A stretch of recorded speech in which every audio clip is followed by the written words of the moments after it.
This being recorded. conference will now be recorded. Okay, thank you everyone for coming. Really quick, Penny and I are going to be talking with you about cab building.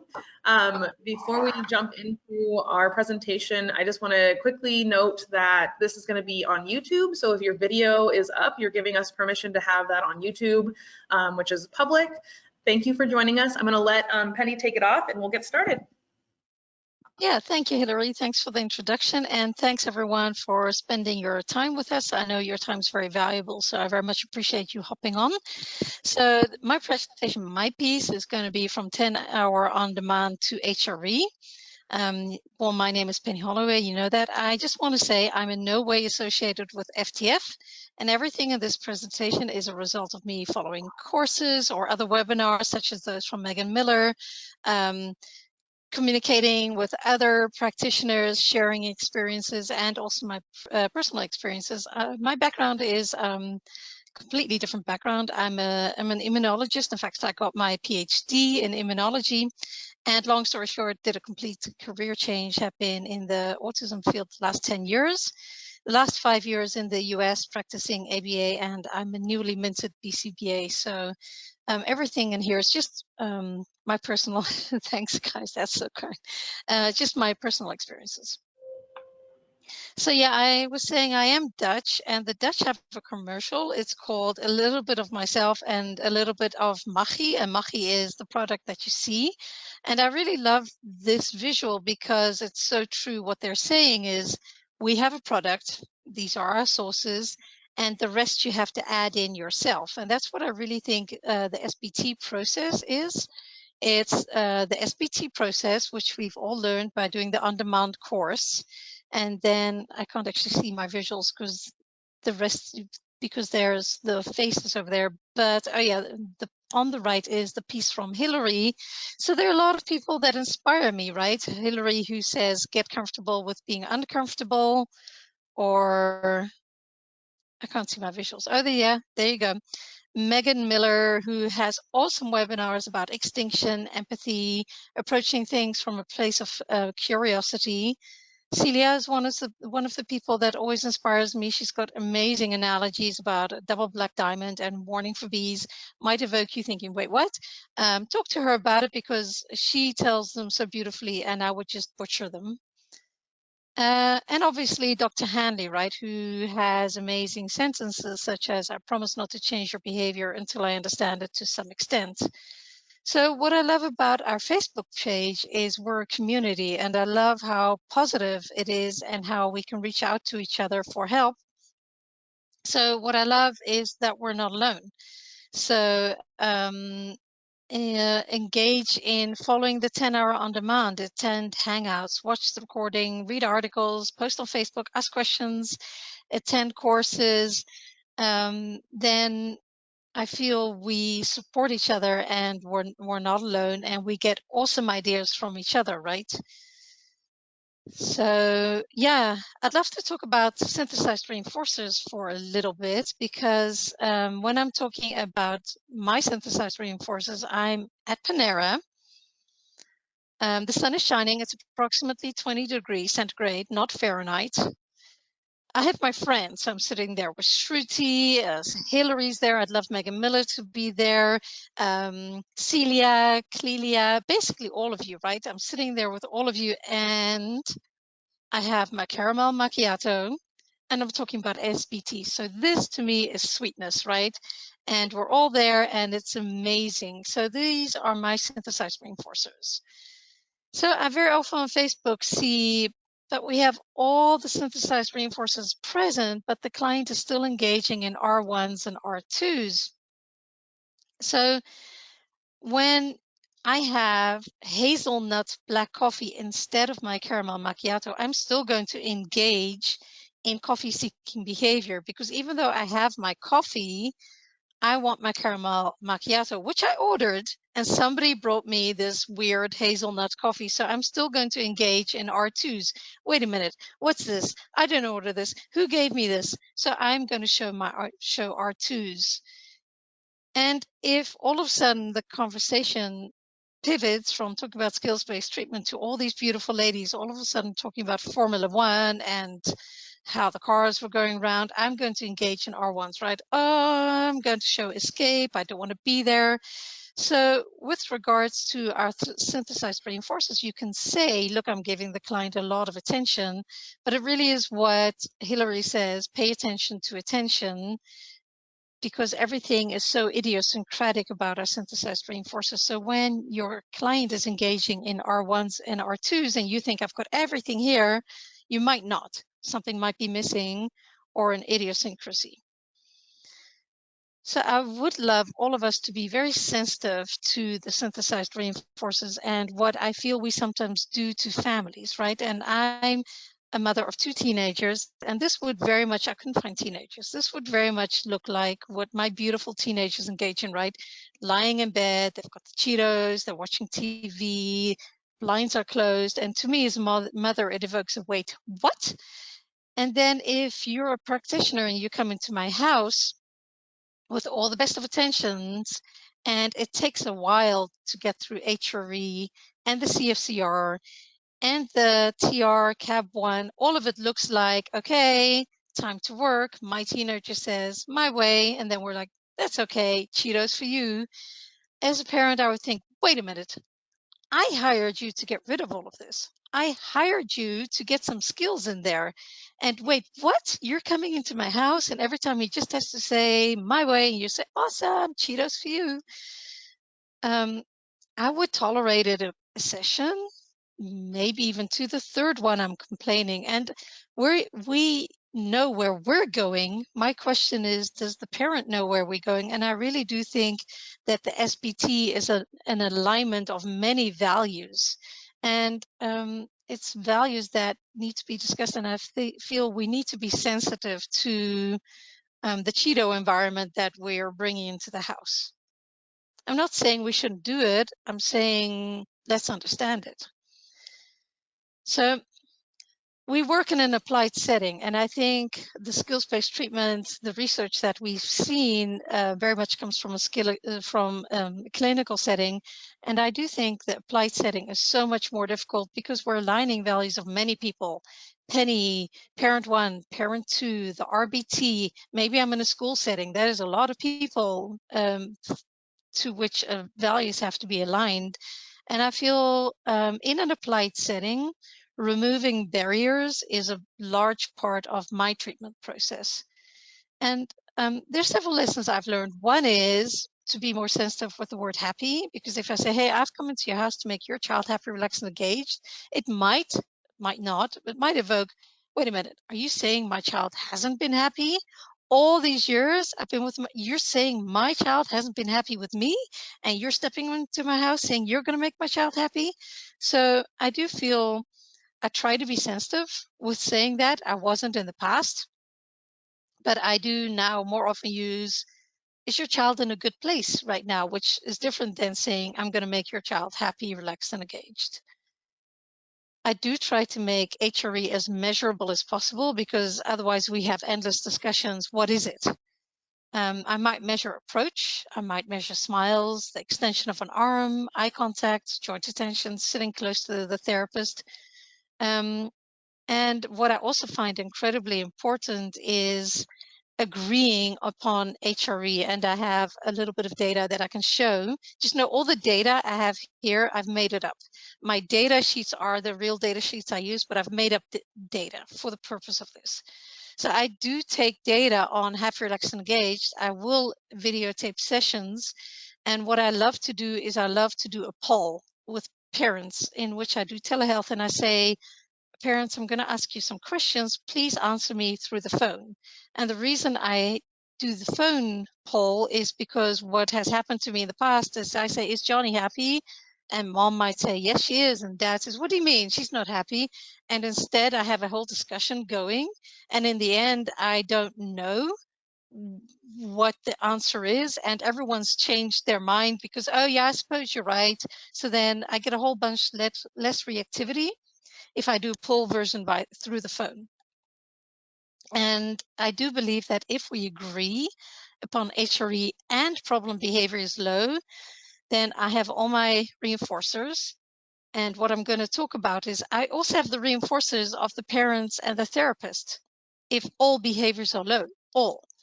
And I have a safe session. And I'm just going to show my data sheet is long, but I thought we don't need to beat it to death. This gives a good vision. So I'll have parent 1, parent 2, and Penny.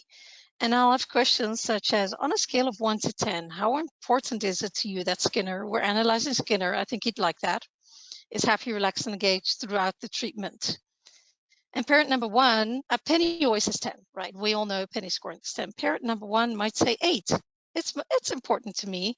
Parent number 4 feels, just get some skills in there.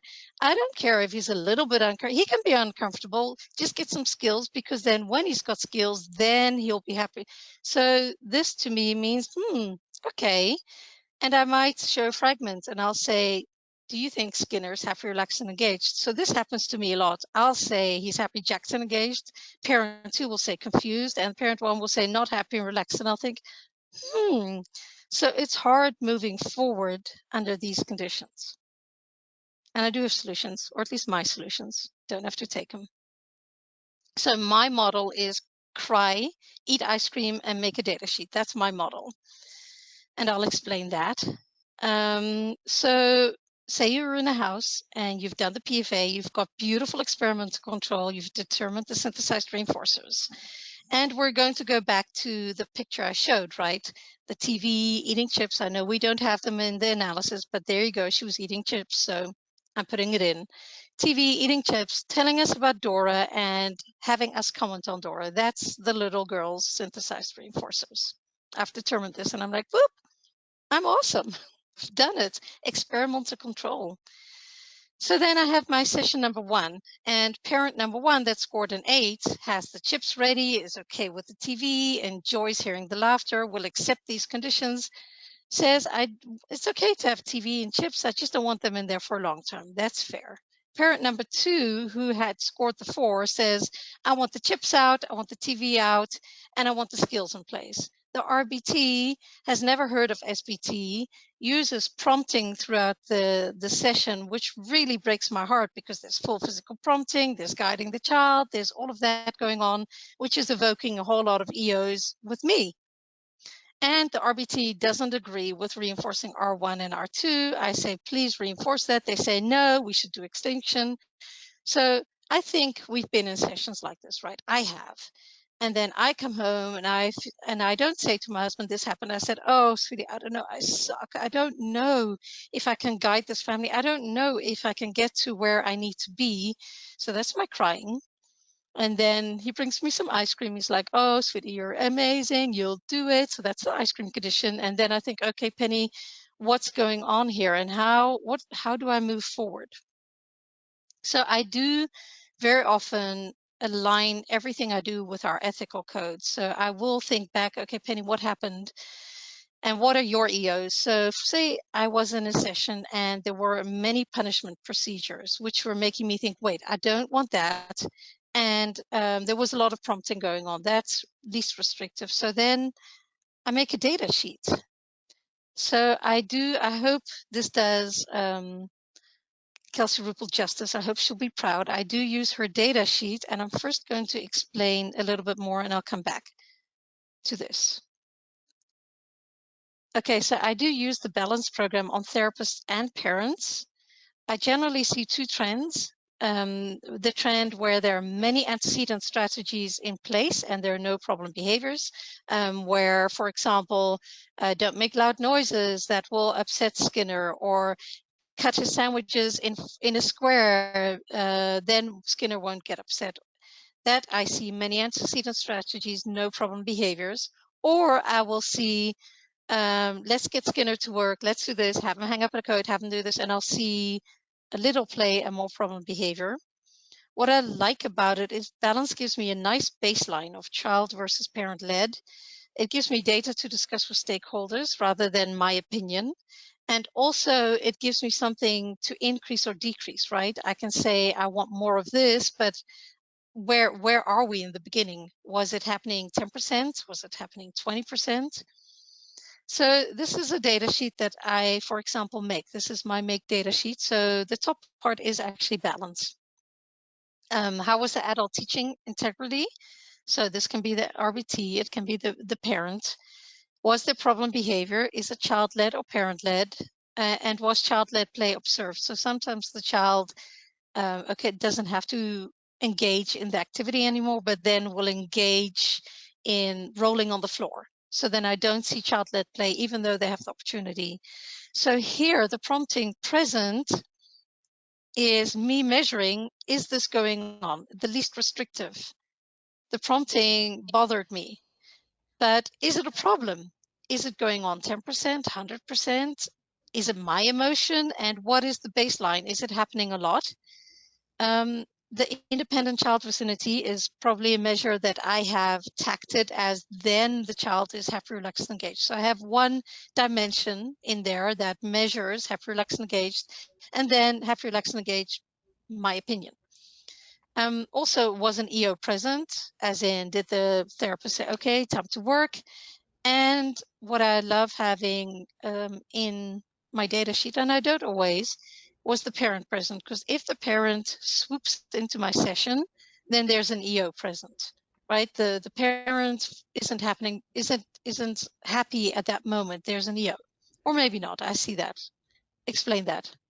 Oh, the parent might be like, oh, take a photo, love it. Yeah, or they might be adding to the HRE condition, right? So it could be True. one or the Yeah. other. Yeah. So it's nice to measure it, right? And it's nice to measure. You could even tease it out. Is the parent coming in to take a photo? Look, grandma, awesome. Or are they coming in to remove my reinforcers? And that I'm going to discuss. So made up data, but it is something that I will see. This might be a measure that I have at the end. Problem behavior 88%, child-led play 0, prompting 100%. Child approached the RBT independently, 15%, HRE 40%, EO 100, parent present 45%. I think we'll all agree there are EOs in place, right? And the very least, my EO is in place because there's a lot of prompting going on, and there's an EO of the parent, and I'm getting a lot of behavior. So this scenario, I have work to do. So I might come home thinking, oh man, there was the RBT, there was the parent, and I might feel really bad, but then I do stand by everything doesn't have to be fixed today, right? I'm stepping into a session, and we have time to work. So I picked the 3 most important, and I do maintain my 3 levels of scientific understanding. So right now I'm analyzing prompting. So I've done the film sessions, and I do also do these to show how awesome things are. And I talk to the RBT. I ask, hey, I notice you're doing a lot of prompting. Can you explain that to me? And the RBT says, well, it gets the work done. It makes mom really happy. And it makes the RBT feel like, oh, I'm a really good RBT.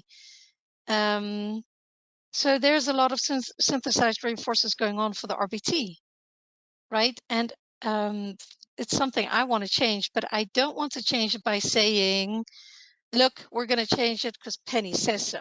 Because in the end, Penny says so lasts 10 minutes. The minute I step out of the session, the RBT goes back to doing it the way they were, and probably engaging in a whole lot of R2s in their head, or maybe R1s about what they think of me. So it doesn't get me anywhere. So I do then think, I do wonder, I approach it with curiosity, as Hillary says. Am I missing something? Do I have something to learn? I might, right? The prompting might be very valuable. So then I take data, and that's the data sheet I showed, right? I take data and I do my direct observation. At this point, I have correlation. I don't have causation, right? When the RBT is prompting, then I have problem behavior. When there's prompting, problem behavior. Or maybe I find out it's the other way around. When there's problem, no problem behavior. Penny, the problem is less of a problem than you thought. Might happen.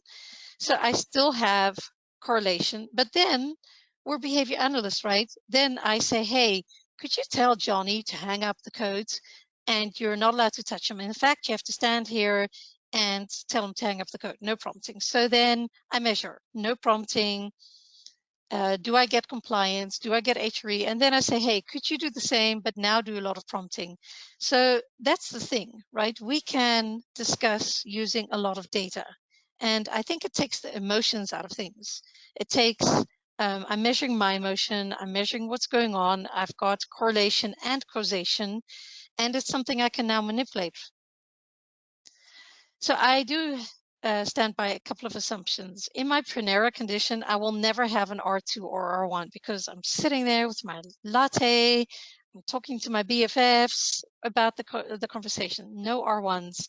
If you take my coffee away and start engaging in a full physical prompt to get me to pick up my coat, there are going to be R2s or R1s. It also depends on who's doing it, right? If Shruti, my friend, is doing it, I might say, hey, what you doing? What's going on? This is weird. I've never seen you do this. What are you doing, Shruti? But if the waiter were to come do it, there would be a whole bunch of R1s going on. What? So I think that's where rapport is important.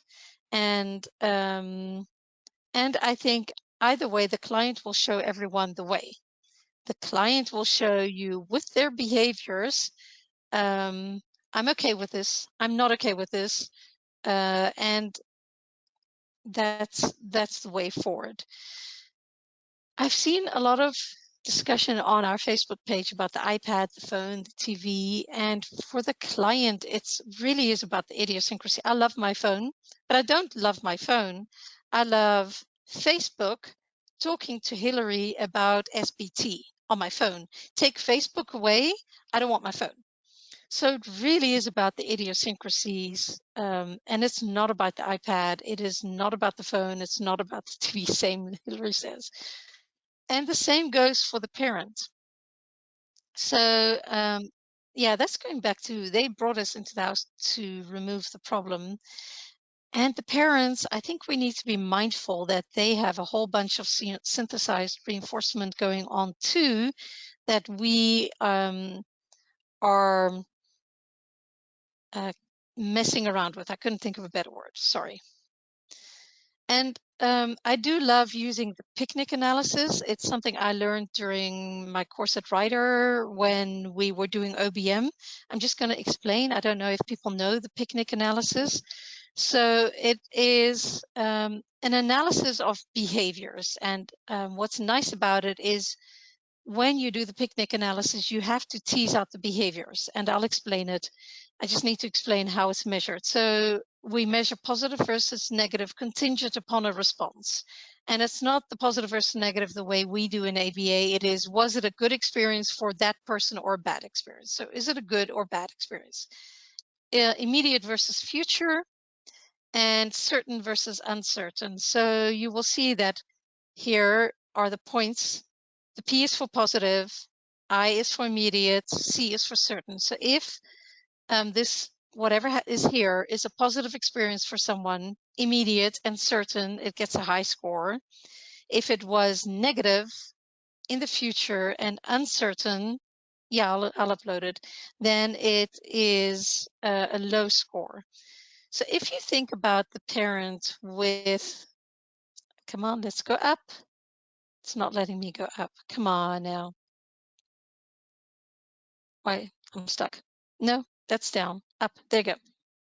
So here we're talking about removing the iPad out of the session. Now, I'm not saying this is behavior analytic, although I do think it is. I have the references down here. But it is interesting to analyze what is going on for somebody else. So if I'm talking about the parents coming into our session, and even though we've analyzed that the telephone is part of the synthesized reinforcer, this is what we might be doing to parents, right? And these are all things I've heard from parents. If the iPad's in the session, then my child gets a headache. So them removing the iPad from my session means I am preventing a headache. I've also heard, if the iPad's in the session, my child will not sleep at night. So them removing the iPad could be my child will sleep well. It could be my child will not be hyperactive, problem behavior associated with the iPad. It might mean I'm a good mom by removing that iPad. I'm advocating for my child. It's the best future outcome. The best future outcome for my husband. I'm taking care of myself, right? I don't want to have my child not sleep at night, because then I have a problem. So it's great that you want it in your session, but I'm stuck with the sleeping problem. And mom gets praise from others. Good going, mom. Nice taking care of. Yeah, it comes back to values. Whereas if we go to leaving the iPad in the session, the parent is accepting, okay, my child's going to get a headache, their eyes are going to get ruined, I'm not going to get any sleep. Afterwards, the child is hyperactive. When you've left, the child is hyperactive.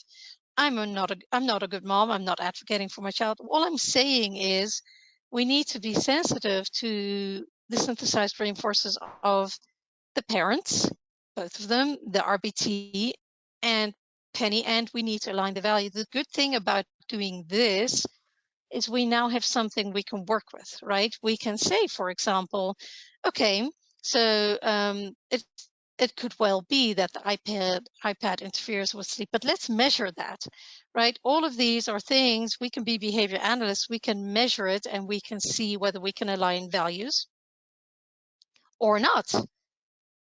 What I've learned is treatment cannot start until the EOs of all stakeholders have been removed, or at least lessened. If there's still EOs in place, it will impede the process, and we can approach it with approach it from a place of curiosity. Do I have something to learn? Another thing might be to say, okay, the iPad's out, but then the discussion is, what can we get in return? Let's say we remove the iPad. Then I'm going to ask the parent, where else are they happy, relaxed, and engaged? Show me the beach, show me the trampoline park. What are they doing then? And can I get all of that in my session? I can ask, can we get the slide in my session? Can I get a trampoline in my session? Are they allowed to play in the mud? Are they allowed to get their clothes dirty? And only when EOs are removed can treatment occur successfully.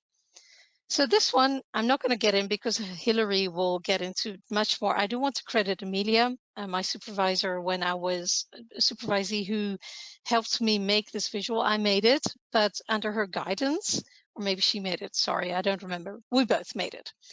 But I do love it because it gives me an opportunity to talk to parents about it, and it structures it in my head. Whereas sometimes there's an FCR and they say my choice. I say, sure. No, okay, we all know this one. I'm just saying it's a nice way to talk to parents about it.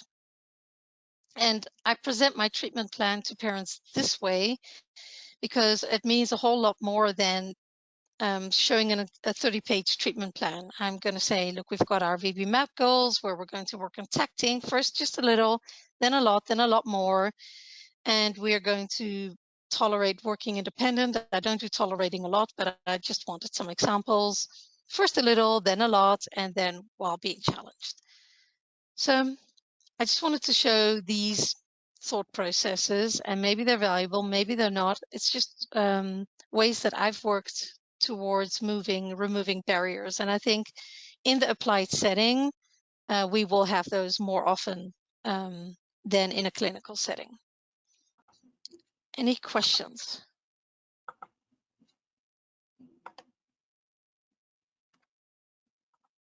Let's see, how do I stop screen share? Let's see. Make presenter, remote control. Stop. There we go. Oh, leave meeting. No, not now. You should see mine now. Yeah, this changes the view. I think you can get the, there we go. Now I can see people's faces. I don't like talking without people's faces. Let's see. Hi. Okay, so we're gonna talk about cab design. I think it won't let me play my slideshow. I don't know why. But I think it's so important that we took some time to talk about the basics here that Penny went over in such a beautiful way, because moving through treatment has to have that basic place of HRE, barriers removed, everyone on the same page, buy-in, value, rapport built to be able to move forward. I think Penny made a great point that like until a lot of those or most of those are addressed, you're gonna hit barriers. I have found that we might be able to identify barriers that we can't address, but sometimes they get naturally addressed through treatment.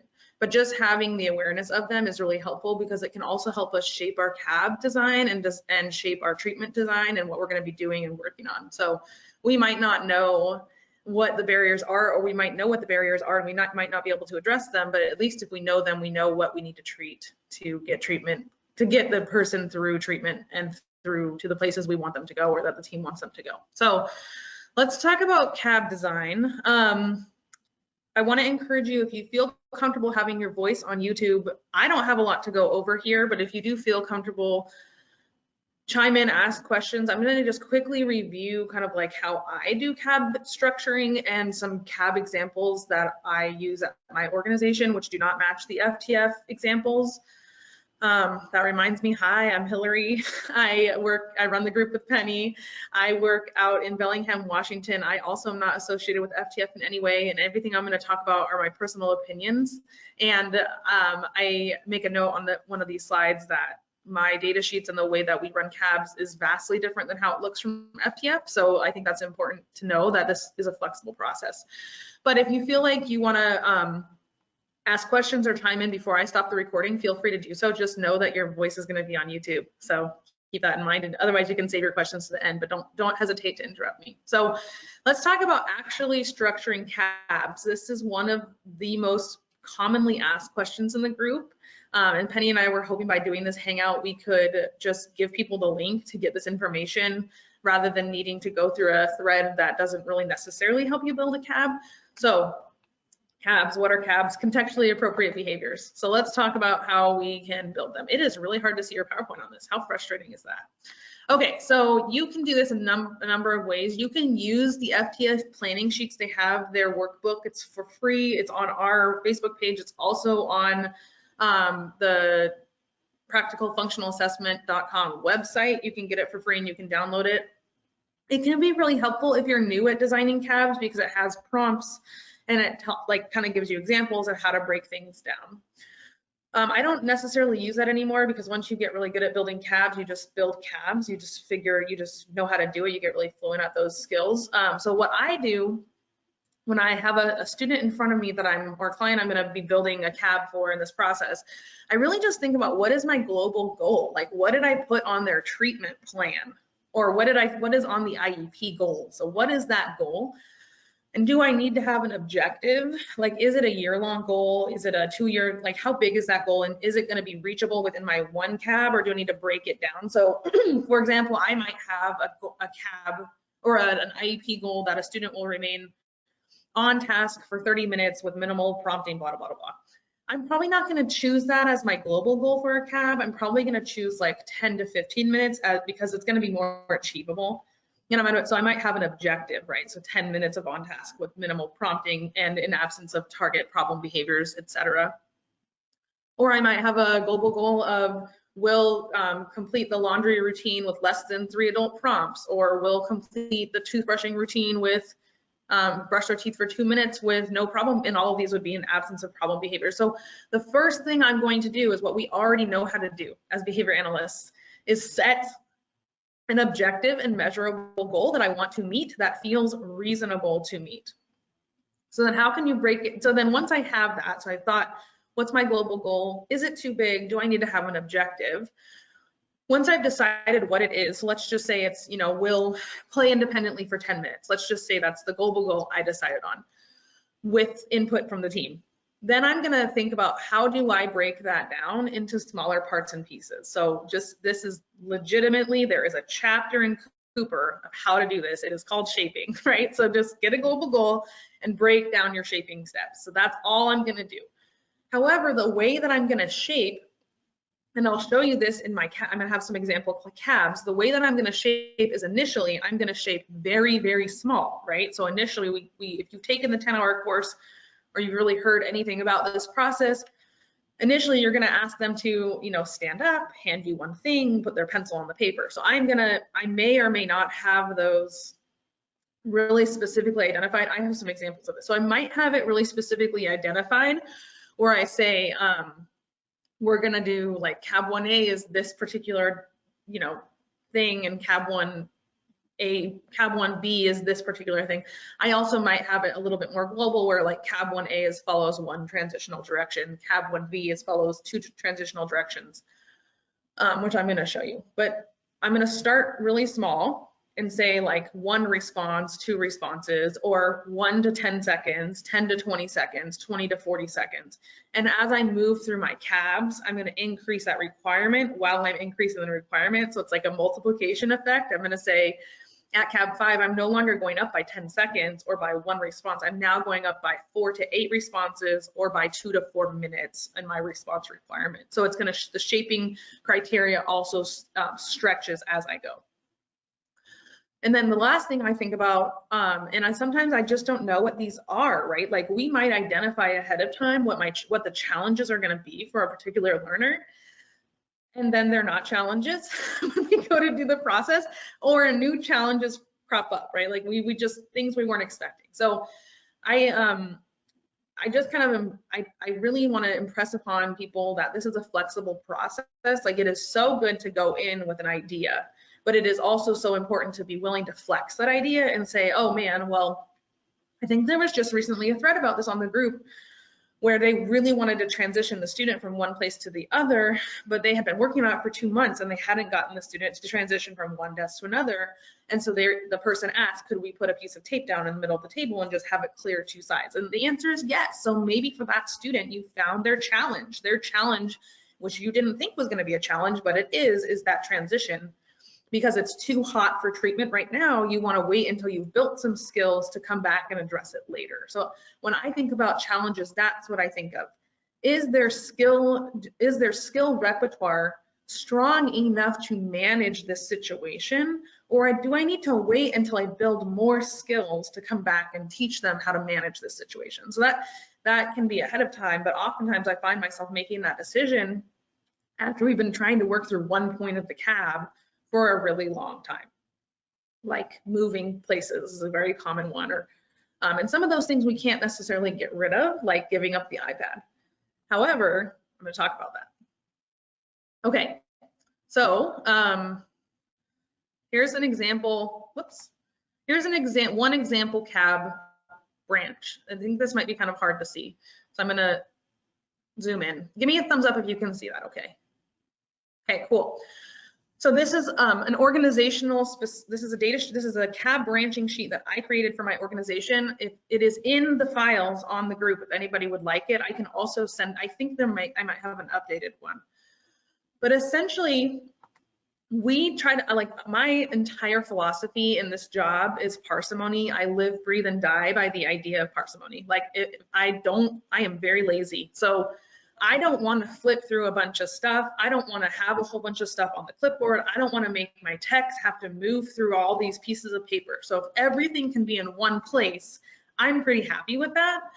So what we do is on our clipboards, and I think I actually have one, I'm in a treatment room right now, but on our clipboards, we have one sheet, one sheet of paper with their cab branches in a plastic sheet on the clipboard, and that's their cab branches, and that's where it lives, and it's always there. So they can just quickly find that sheet protector, flip to it, and it's on the clipboard at all times. So that's very parsimonious.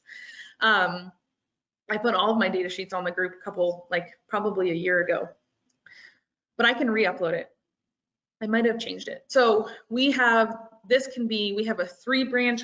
I copy pasted some branches. So we have a 3 cab branch version of this sheet. I have an up to 8 cab branch version of this sheet. You can do whatever you want. It's from Excel. So we just have our branch, and sometimes it's a specific branch, which I'm going to show you on the next slide. And sometimes it's a very generic branch that we just have multiple branches under. So like academics could be anything.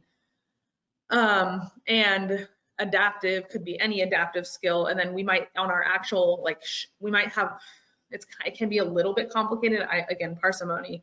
but we might have our SBT sheet that has academics as a CAB branch on the SBT sheet, but then have separate task, we might have an adaptive part of our SBT sheet, but then have separate task analyses, right? So we're running multiple task analyses under the same branch and taking data on them in two places. So the CAB branch piece of this is taking data on their tolerance, and then the task analysis is taking data on their independence, for example. That's just one way we do that. We do a variety of ways. So this is just an example that I would have my techs use, which is your branch academics is going to have your initial relinquishing of reinforcers. So, you know, it's time to do work. They're most likely, I mean, this is not everybody, but I'd say 60 to 70% of my SBT kids are usually on or around screens. So there's probably a direction related to pausing and setting things down, handing things over, and putting their hands in their lap. Alternatively, this could look like what I like to get my CAB branches to is CAB 1A is one direction, then two directions, then three directions, and then four directions, because as we all know, sometimes my client is playing on the iPad sitting in a beanbag chair, and sometimes my client is playing with trains and singing, or sometimes they have a whole array of toys out, or sometimes we're just like playing physically. And so there's not always going to be a CAB 1A pause, a CAB 1B set down, and a CAB 1C hands down. So instead, I like to teach my staff to think about one transitional directive, two transitional directives. So it could be set the toy down, that's CAB 1A. CAB 1B is give me a high five, and CAB 1C is stand up, right? Or CAB 1C is put your hands on your lap, and CAB 1D is stand up. I don't necessarily need to know what those directions are once I've trained my staff to implement it in that way.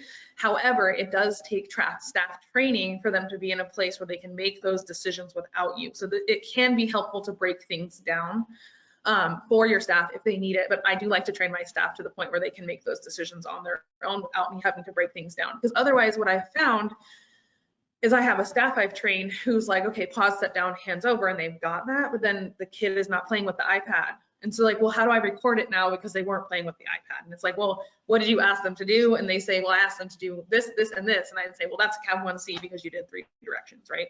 But I oftentimes will have to write that out for them in separate contexts, and that can be really cumbersome. And again, parsimony is my life. And so I want to make sure that I don't have to be going and changing my CAB branches all the time to tell my staff what to do. I want my staff to be behavior analysts in this process and be making these decisions from a very early point of time.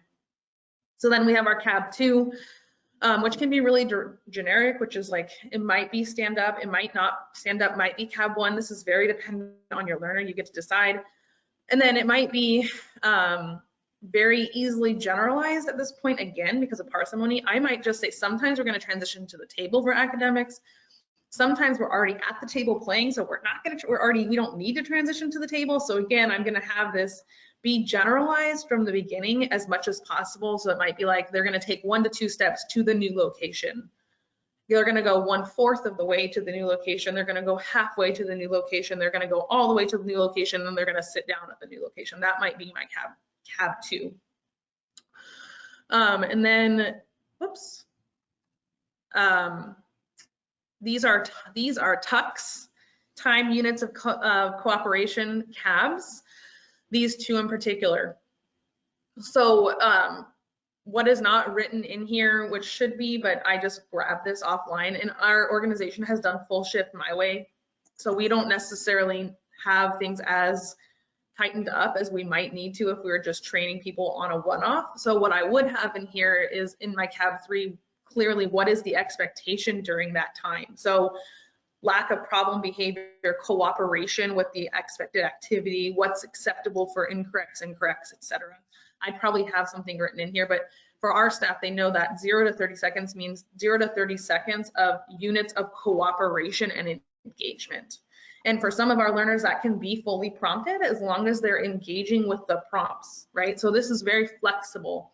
If I'm using this to teach someone, I'm not always gonna think they have to do it right?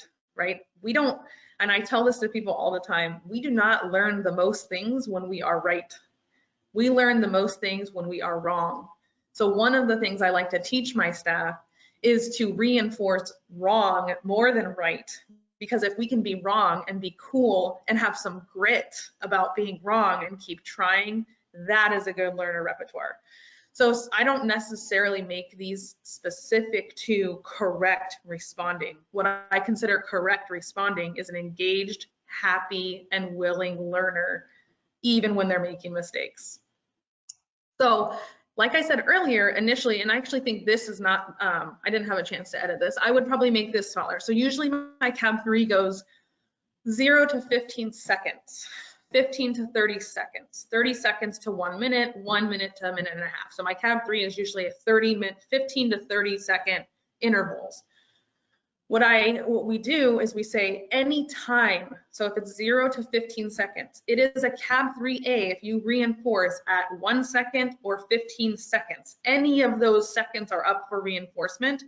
Because if you always do 15 seconds, it is so predictable to your learner what they have to do in order to get reinforced, and then you're going to start to see some problem behavior. So variability is so key to this. Same thing for the next one, right? So if it's 15 to 30 seconds or 30 to 60 seconds, 31 seconds is up for reinforcement, and that's a CAB 3B, right?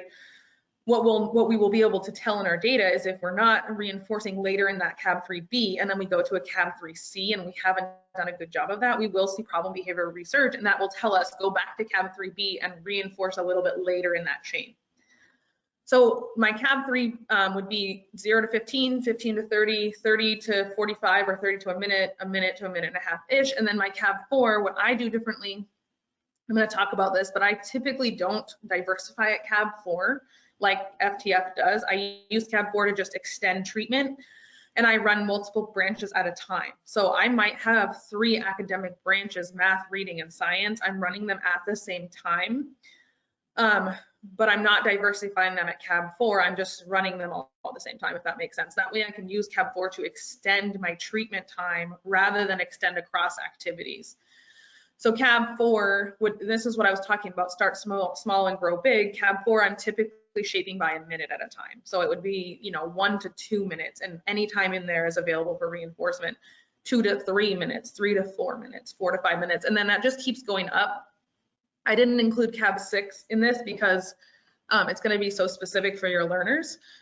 But CAB 5, I typically am increasing by about 2 minutes. So it'd be like 5 to 7 minutes, 7 to 9 minutes, 9 to 11 minutes, and 11 to 12 minutes. I try to hit it between 10 and 15 at the end.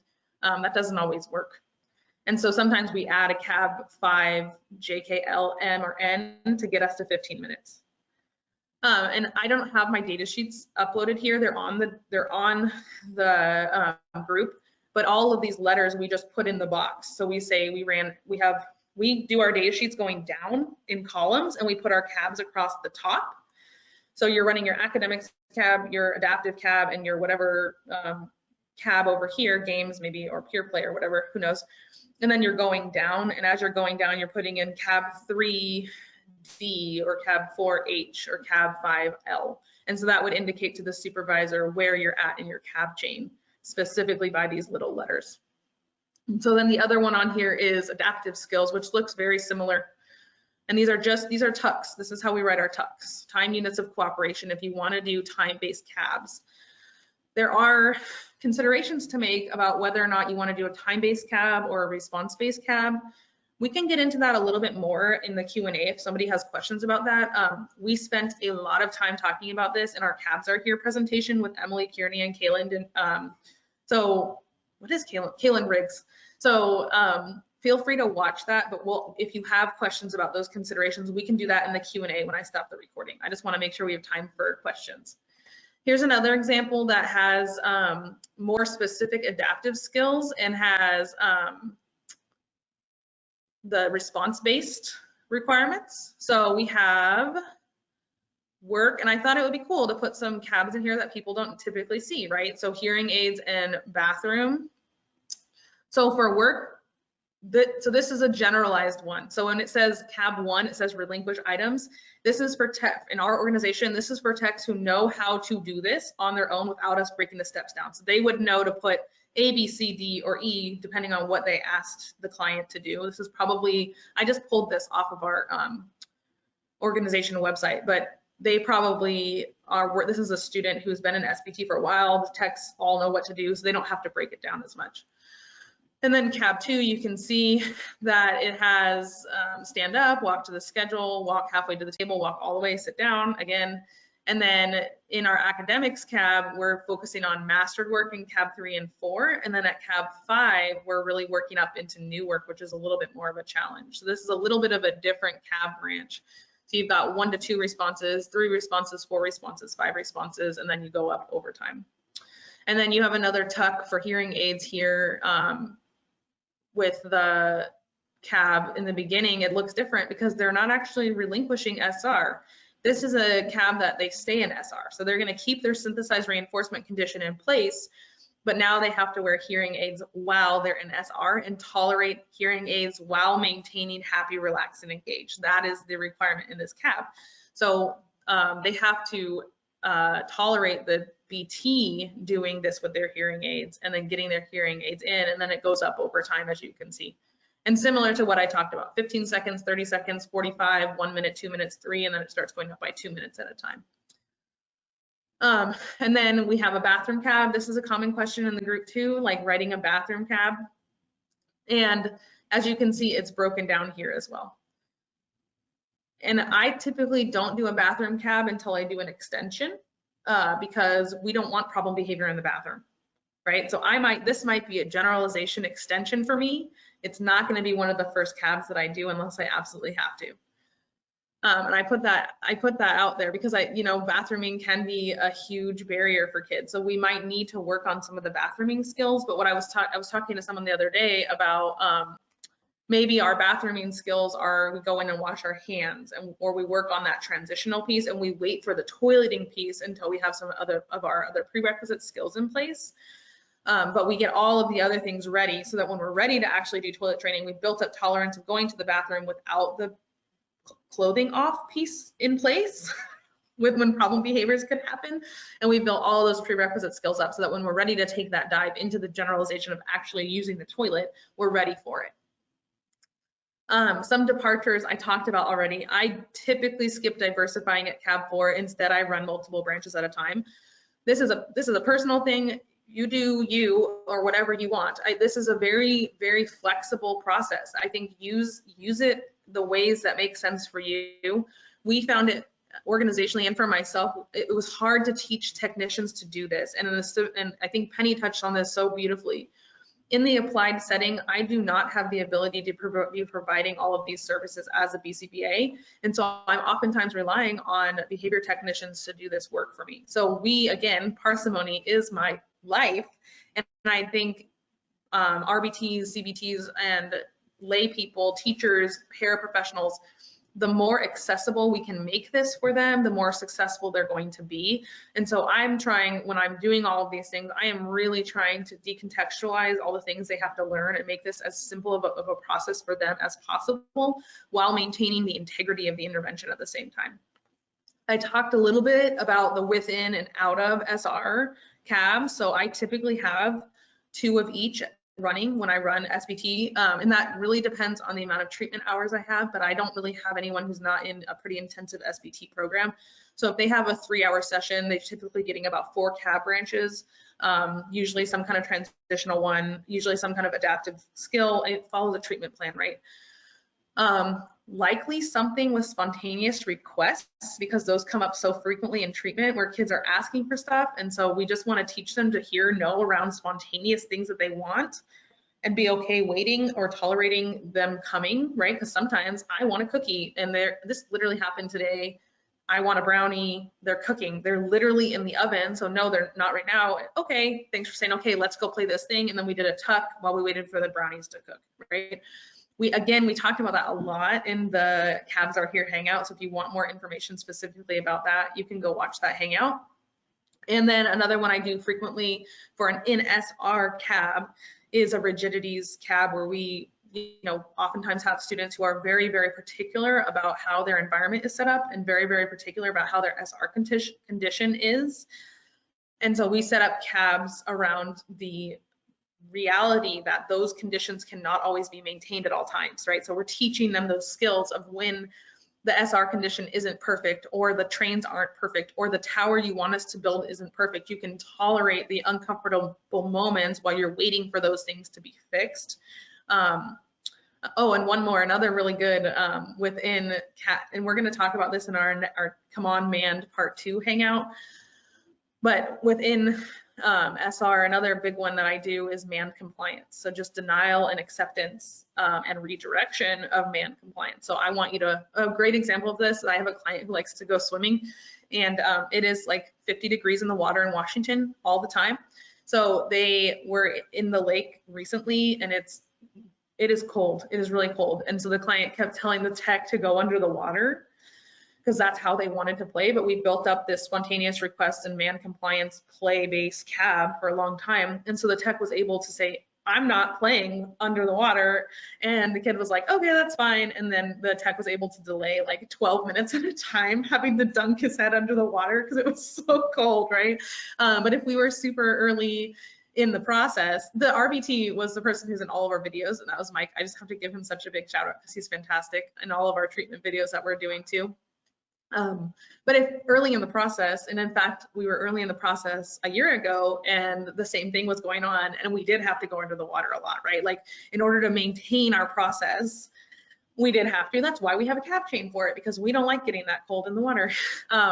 Yeah, so those are some of my favorite within SR cabs, but you also, the very typical ones are leaving SR, right? Like going and doing adaptive skills, academic skills, functional living skills, etc. Another cool departure and that I love to do is having a fun cab. So like sometimes treatment might just be too hard, right? Like I know we talk about treating the top of the mountain and getting as high up on that conditional process as possible so treatment can run downhill. Your entry point might be at the bottom. And so I think it's really important we consider that we might have learners who are, and this is often a discussion in our group, and there was just recently a good conversation about this in the group about students who are like, I don't want to do that, this is stupid, I hate my way. It might be good for us to think about how do we get some buy-in in the process from the student, and maybe the way that we do that is we ask them to do something that's fun instead of crap, right? Like maybe we don't hold that EO super hot and instead build that rapport, but also get them in contact with the variability of this program. Because what I have found in my personal experience, and this is completely anecdotal, but once the clients really get into the process and really start to get in contact with the variable reinforcement that comes along with the functional communication that they're using, the buy-in increases and the process goes faster. So if I can do that, I just need to get a foot in the door and get that buy-in from my client who might not be that interested in the process. And that might be changing my EO from going to the table of high expectations to going to the table with the Xbox that I brought that is new and exciting, or going skateboarding, or teaching you how to, I literally have actually even taught a person how to wrestle. Like, I'm going to teach you how to wrestle. That's our cab branch. And they liked physical play, but they didn't know how to wrestle. So it was a fun cab, but it was still a cab, and they were still motivated to go back to their SR condition. And so they still enjoyed it and they were bought into the process. But when I was like, all right, we're done, you can have your way, they were like, sweet, okay, I'm going to go. But I'm still thinking about maybe the next time we're going to do that. Right. So that's a really cool way to kind of tie in different things into the process that we don't talk about super frequently. That is a bit of a departure, because we oftentimes really focus on go through it super fast, teach at the highest of expectations. Those might be too big of barriers for your students. So just be thinking about how flexible you can be with this process to get people and the people around you, the clients you're working with, to want to work with you, to want to do this process with you. And I talked about spontaneous requests and rigidities already, and I'm talking a mile a minute. So I am going to end. This is it for me. That was it.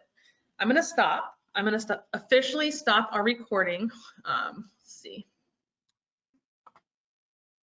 And then we can start questions. And see, now, if you're watching this on YouTube, try to attend our events live, because we will not be recording any of our Q&As. So if you want to do a live Q&A, please come to one of our Hangouts and hang out with us live. All right, I'm going to stop the recording.